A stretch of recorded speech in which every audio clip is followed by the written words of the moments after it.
लेकिन अब नतीजों की जरा बातचीत कर लेते हैं। हमारे साथ जुड़ गए हैं महिंद्रा हॉलिडेज के MD and CEO Kavinder Singh. Kavinder ji, हमने आपका बहुत शुक्रिया आपका पहले समय देने के लिए और हमसे बातचीत करने के लिए। हमने ना आपके नेट प्रॉफिट में डिक्लाइन देखा है और वो डिक्लाइन बहुत ज्यादा है, करीब करीब 70% के आसपास का। आप ये बताइए कि पहले क्वार्टर में दिक्कतें क्या रही और ये जो गिरावट इतनी भारी आई है इसके पीछे की वजह क्या रही? तो अगर आप हमारा परफॉर्मेंस देखें स्टैंड अलोन लेवल पे इंडिया ऑपरेशंस की, तो ये एक बहुत ही बेहतरीन परफॉर्मेंस रही हमारे लिए। हमारी ऑक्यूपेंसी 90% पे रही और उसके चलते हमारी resort income all time high 10% बढ़ के, और तो और हमारे कमरों की जो तादाद है वो 5005 हो गई है। 5000 कमरे हमने क्रॉस कर लिए हैं। हमने एक रिजॉर्ट भी एक्वायर किया है जयपुर में 72 कीज का, और हमने 236 कीज का एक नया रिजॉर्ट गणपति फुले महाराष्ट्र में बीच साइड हमने रिजॉर्ट पे ग्राउंड ब्रेकिंग भी कर दी। और अगर हम प्रॉफिट्स की बात करें तो हमारे स्टैंड अलोन प्रॉफिट्स अगर आप देखेंगे तो इबिटा हमारा 101 करोड़ पे पहुंचा, 19% से ग्रो हुआ। हमारा प्रॉफिट बिफोर टैक्स 55 करोड़ पे एक्सक्लूडिंग वन ऑफ, ये भी 19% पे ग्रोथ हुआ। सो हमारी ग्रोथ एक बहुत ही बेहतरीन रही एट स्टैंड अलोन लेवल। हमारी मेंबरशिप भी 23% से बढ़ी। ग्रोथ मेंबरशिप की एडिशन 4700 के करीब आए। हमारा टोटल मेंबर बेस 2,86,000 हो गया है। और तो और हमारा अपग्रेड्स जो कि एक बहुत ही तरीका है, जिस तरीके से अगर आप देखें हमारे बिजनेस को, तो अगर हमारे मेंबर खुश हैं तो वो अपग्रेड करते हैं। तो अपग्रेड हमारे 16% बढ़े और हाईएस्ट एवर अपग्रेड्स रहे हमारे। तो और हमारी मेंबरशिप सेल्स वैल्यू भी मैंने जैसे कि आपको बताया 23% से बढ़ी। तो ये एक मेंबरशिप सेल्स देखें, अगर आप रिजॉर्ट ऑक्यूपेंसी देखें, रिजॉर्ट की परफॉर्मेंस देखें और ओवरऑल प्रॉफिट्स की परफॉर्मेंस देखें, तो ये हमारा बेस्ट एवर क्वार्टर रहा हर तरीके से और हाईएस्ट एवर। अब जहां तक इंटरनेशनल ऑपरेशंस की बात है, आप ये जानते होंगे कि फिनलैंड और स्वीडन में हमारे ऑपरेशंस हैं, मेजॉरिटी फिनलैंड में। और आपको ये मालूम है कि रशिया यूक्रेन वॉर की वजह से यूरोप में इन्फ्लेशन काफी हाई है। उस इन्फ्लेशन के चलते वहां कंज्यूमर सेंटिमेंट थोड़ा लो है। और वैसे भी Q1 एक सीजनली वीक क्वार्टर होता है हमारे फिनलैंड के ऑपरेशंस के लिए। तो उसके चलते अगर आप देखें तो वहां पर हम लोग मुनाफा नहीं कमा पाए। तो इसलिए आपने जो नेट प्रॉफिट की बात की कंसोलिडेटेड लेवल पे या इवन, बट अगर आप प्रॉफिट बिफोर टैक्स लेवल पे भी देखें तो करीब करीब हम लोग 8 करोड़ का प्रॉफिट दिए हैं। जरूर प्रॉफिट गिरा है, मगर उसका रीजन यही है कि वहां पर इन्फ्लेशन ज्यादा है फिनलैंड में, कंज्यूमर सेंटिमेंट थोड़ा पुअर है और Q1 सीजनली वीक क्वार्टर होता है। तो इसके चलते कंसोलिडेटेड परफॉर्मेंस थोड़ी सी हमारी आपने जो देखी, जो आपने कहा, वो आपको देखने को मिली। बिल्कुल। तो रूस और यूक्रेन वॉर का जो असर है वो यूरोप के कारोबार पर जरूर पड़ा है और हम वहां देख रहे हैं एक व्यापक रूप से वहां पर आपको लॉस हुआ है।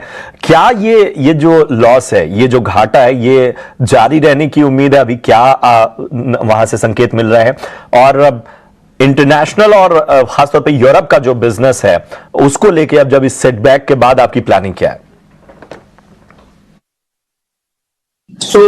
अगर आप Q2 देखें तो मिड जून से हमारा सीजन शुरू हो जाता है, हॉलीडे सीजन। Q2 की परफॉर्मेंस बेटर होगी Q1 से, इसमें कोई डाउट नहीं है। हमने काफी कॉस्ट कंट्रोल कर लिए हैं वहां पर, उसकी वजह से हमारा परफॉर्मेंस में आपको इंप्रूवमेंट दिखेगा। और तो और हमारी जो फोकस रहेगी कि कैसे हम इवन सीजनली वीक क्वार्टर्स में, हम देखिए अप्रैल में जून सीजनली वीक क्वार्टर होता है, मगर अब जब कोविड खत्म हो चुका है, अब हम इंडिया, चाइना और दूसरे जो एशियन कंट्रीज से और दूसरी यूरोपियन कंट्रीज का ट्रैवल अप्रैल में जून में हम फिनलैंड में बढ़ाएंगे। उसके लिए हम फिनलैंड को प्रमोट करेंगे और उसके चलते हमको सीजनली वीक क्वार्टर्स की भी परफॉर्मेंस इंप्रूव होते हुए दिखेगी। तो ओवरऑल स्ट्रेटजी ये रहेगी कि सीजनली वीक क्वार्टर्स में ऑक्यूपेंसी बढ़ाने के लिए इंटरनेशनल फोकस की जाए, ताकि लोग फिनलैंड में मिडनाइट समर सन देख सकें, नॉर्दर्न लाइट्स देख सकें। तो इन सब चीजों के लिए लोग वहां पर आएंगे और उससे हमारी प्रॉफिट में बढ़ोतरी होगी। बाय द वे, मैं आपको एक चीज अच्छी न्यूज ये देना चाहूंगा कि इतनी इन्फ्लेशन के बावजूद वहां पर टाइम शेयर सेल्स रोबस्ट है, क्योंकि लोग वहां पर सेकंड होम लेना चाहते हैं। इस समय सेकंड होम अफोर्ड नहीं कर पा रहे हैं, तो वो इस समय टाइम शेयर खरीद रहे हैं। और टाइम शेयर खरीदने की जो है उसके नंबर्स हमारे अगर आप देखेंगे तो टाइम शेयर की परफॉर्मेंस अच्छी रही। ये सिर्फ स्पा होटल्स हैं जहां पर हमारी परफॉर्मेंस ऑक्यूपेंसी की वजह से अफेक्ट हुई। ओके, ठीक है। तो ये तो बात हुई आपके इंटरनेशनल परफॉर्मेंस की, लेकिन कुछ और भी फैक्टर्स पर अगर बात करें तो एवरेज ऑक्यूपेंसी ग्रोथ ये आने वाले समय में आप कैसी देख रहे हैं? प्राइसिंग को लेकर क्या आउटलुक शेयर करेंगे? और क्योंकि आप बता रहे हैं कि काफी जगह पर डिमांड अभी भी काफी मजबूत नजर आ रही है, तो क्या उसका आप एडवांटेज लेंगे और अपने पैकेज के प्राइस में बढ़ोतरी करने की कुछ योजना है आपकी? जहां तक हमारी मेंबरशिप के जो ऑप्शंस हैं, हमने एक 4 ईयर प्रोडक्ट भी लॉन्च किया इस क्वार्टर में, और जिससे कि हमारी मेंबरशिप सेल्स में बढ़ोतरी दिखेगी आगे आपको चल के। पैकेज की जो आप मेंबरशिप प्लान की बात कर रहे हैं उनकी प्राइसेस बढ़ा दी गई हैं ऑलरेडी क्वार्टर 1 में, और वो नेचुरल है क्योंकि अगर आप देखें होटल के रेट्स बढ़ रहे हैं। हमारे जो रिजॉर्ट्स में जो थोड़ा सा नॉन मेंबर्स आते हैं, जब हमारे मेंबर पूरा नहीं भर पाते हैं, उसमें भी हमने रेट्स में बढ़ोतरी देखी है। तो डिमांड रोबस्ट है इस समय। हमारी ऑक्यूपेंसी जैसे मैंने आपको बताया 90% है। जुलाई में आपने देखा इतनी अनसीजनल रेन्स वगैरह भी हो गई एक जगह पे, और हिमाचल वगैरह जैसे एरियाज पे, उसके बावजूद हमको 80% की उम्मीद है हमारी ऑक्यूपेंसी जुलाई में आएगी हमारे रिजॉर्ट्स की। ठीक है, बढ़िया है सर। एक आखिरी सवाल ये बताइए कि मार्जिन को लेके आपका आउटलुक क्या कह रहा है, क्योंकि हमने देखा है कि 16.5% से घटकर 13.5% के आसपास के मार्जिन आपने रिपोर्ट किए हैं इस क्वार्टर के। आगे आप इंप्रूवमेंट देख रहे हैं इसमें? अगर आप हमारे मार्जिन देखेंगे प्री पैंडेमिक टू नाउ, हमारे मार्जिन कम से कम 400-450 बेसिस पॉइंट बढ़ चुके हैं। इस क्वार्टर में भी आपने देखा होगा कि 40 बेसिस पॉइंट्स के करीब हमारे मार्जिन बढ़े। तो मार्जिन में इंप्रूवमेंट लाने के लिए 2-3 तरीके हम यूज कर रहे हैं। एक तो ये है कि हम रेफरल सेल्स पे बहुत फोकस करेंगे, बिकॉज रेफरल सेल्स जो होती है वो लो कॉस्ट ऑफ एक्विजिशन पे आती है। अगर आप देखें कि हमारा रेफरल और डिजिटल इस समय 55% हमारी सेल जो है वो रेफरल डिजिटल के थ्रू आती है। तो ये एक हमारा जो फोकस है कि कैसे हम अपनी कॉस्ट को कम करें through bringing down the cost of acquisition, उसमें रेफरल का एक बहुत बड़ा जोर रहेगा।